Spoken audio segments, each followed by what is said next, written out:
Hi guys and welcome to Horologique. Today is a big day for the channel because of two things basically. First, because we have almost reached the 5,000 subscriber mark. I'm gonna do a video on that very soon describing the giveaway that's going to come and how it's going to happen. So expect that very soon on the channel. And the second reason is that we are going to be reviewing this exceptional timepiece, the new Rolex Submariner reference 126610 LV, Starbucks or Cermit as it is nicknamed. And the fact that I've got this amazing timepiece on the channel is because of Chronext. And if you have not heard of them, Chronext are a major European retailer, a German retailer actually, with over 7,000 timepieces from 49 manufacturers. And they do have a pretty amazing selection. You should go ahead and check them out. And they're the sponsors of this video, of course. As usual, they have not paid me anything, but they have allowed me to lay hands on this amazing timepiece. In return, they would like me to talk to you about them, to let you know about their unique selling points, and to provide you with a discount code if you would like to purchase one of their timepieces. Compared to other online retailers, the good thing with Cronix is that they actually have locations in many cities, including Paris, London, Milan, and overseas in Hong Kong, where you can actually go ahead and try the watch you would like to buy. And the good thing is that you do not have to pay anything until you decide to keep the watch. So you can scroll their selection, say you would like that watch, they will send them to you at the pickup location. You can go there and check the watch. And if you say you don't want it, you have not paid for anything, you're not committed to anything. You only pay when you decide to keep the watch once you have seen it. And I cannot stress enough how important it is to wear a watch before you actually commit to it, especially a timepiece that is as expensive as these ones. It's a pretty funny story because for those of you who know the channel, you know that I review mostly entry-level timepieces and mostly homages. The last luxury timepiece I reviewed was almost a year ago, and it was my own Rolex GMT Batman, or Batgirl as some have called it, and I then compared it with the Pagani Design GMT. And after this review, you can expect some of that. I'm going to be comparing these timepiece against some of its homages. I believe that always makes for interesting videos. I believe I'm actually wearing one of my favorite timepieces here. And I believe that Cronix saw that video and liked it, maybe, I don't know. But when they got in touch with me, I asked, are you sure you've got the right channel? Because as you might know, they usually sponsor major channels like Jenny Ale, Bark and Jack and others. So I was very surprised that they got in touch with me. But here it is, and I've got the beautiful timepiece in my hands, which proves that it was not a joke. But let's get back to this Rolex. This Rolex is reference 126610 LV. LV stands for Lunette Verte, or green bezel. And this model came out in 2020, along with a few other models. But this, I believe, captured the imagination the most. This watch came out to a bit of controversy, because when the industry was going to smaller sizes, Rolex took everybody by surprise and actually added 1mm to its extremely iconic Submariner, going from 40 to 41mm and even increasing the bracelet size from the universal 20mm to a very strap-on friendly 21mm. There was not a lot of backlash. You know, Rolex is Rolex after all, and this timepiece is still extremely sought after. Let's talk about the very tangible aspects of this timepiece, and we'll start as usual by dimensions. This watch measures 40.8mm in diameter, 12.3mm in height, 47.8mm in lug-to-lug, and 51.4 in end-link to end-link. The bracelet tapers from the 21mm that we've talked about to 16.5mm and back to 18.7mm at the clasp. If we compare these dimensions to the previous Rolex Submariner 116610 dimensions, we'll see that we do not have any major changes in here. We have actually added barely a half a millimeter to the diameter. This watch is even a bit thinner than the 116610 reference, around 0.3 to 0.4 millimeters thinner. The log-to-log is virtually identical at 47.9, and the end-link to end-link adds just about half a millimeter. So this watch will wear pretty much exactly the same as the older reference.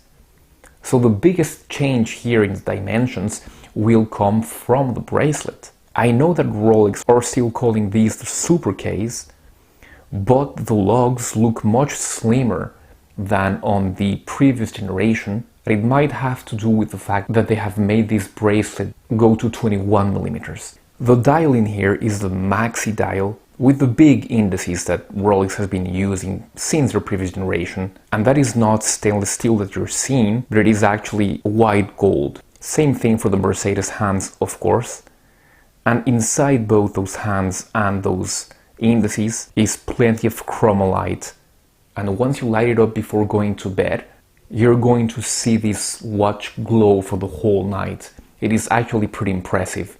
During the comparison, I will compare it with other watches such as the Saint Martin, of course, but again some Seiko Lumibright as well. At the top of the dial you've got the classic coronet. Right below you've got Rolex and Oyster Perpetual dates, because this is the Rolex Submariner date. At the bottom of the dial you've got Submariner 1000 feet 300 meters separative chronometer, officially certified. When you look at this writing on the dial at extreme macro, you will see that the detail level is very good, although there's a bit of bleeding on some of the letters at this level of extreme macro. Right under the dial you've got the Swiss made, and the difference between this generation and the previous one is that you've got the coronet in between the Swiss and the made. And I did manage to capture the coronet at the very bottom of the sapphire glass. At 3 you've got the date window, magnified by the very characteristic Cyclops. This Cyclops is the only one to have the anti-reflective treatment, and let me tell you, it is flawless, it is perfect, and it makes you wonder why Rolex does not apply it to the whole crystal. It is so clear and beautiful. I have actually not seen a better anti-reflective treatment. So it makes you wonder. At the very edges of the dial, you've got the second markings, and the dial is flanked by the rehaut, which is marked Rolex. As you well know, you've got the serial number at the very bottom of the rehaut, and you've got the crown at 12. Let's talk about the bezel and the bezel insert. The bezel insert is ceramic, or what Rolex calls cerachrome, and it is not a vivid green as you would think, as the Hulk was. It is more of a milky green. And of course the numerals and other inlays in this bezel insert are inlaid in platinum. Just to remind you that this is indeed a luxury product. When you rotate the bezel, you understand that you have got a quality product here. It rotates so flawlessly, just with the right amount of resistance and giving off a feeling of refinement all over. 120 clicks, and of course it lines perfectly with the markers at the dial. Let's talk about the finishing in the case. Let's talk about the delineation of the case. You can see all those angles that are very, very well defined. As for the finishing, it is a very fine grain of longitudinal brush all over the top of the lugs, and you find the exact same brushing all over the bracelet as well. There's no transition between the top of the lugs and the flanks of the watch, which are very nicely polished. The back of the watch is a sterile back, nothing special here, nothing to see, but for the fact that you've got solid end links and of course solid links which are held together by screws. If we go to the clasp, it is another aspect that changes from the previous versions. On the previous versions, the clasp is much smaller. Here it is pretty large, but that does not impede movement in any way, so I did not find that annoying or uncomfortable. On the first security, you've got the cornet, where you can put your finger to unlatch it, and then you've got access to the second security, or beak, which is spring-loaded, and opening it and closing it actually is a pleasure. It reveals the solid elements of the clasp, which are stamped Rolex, of course, Geneva and Swiss made.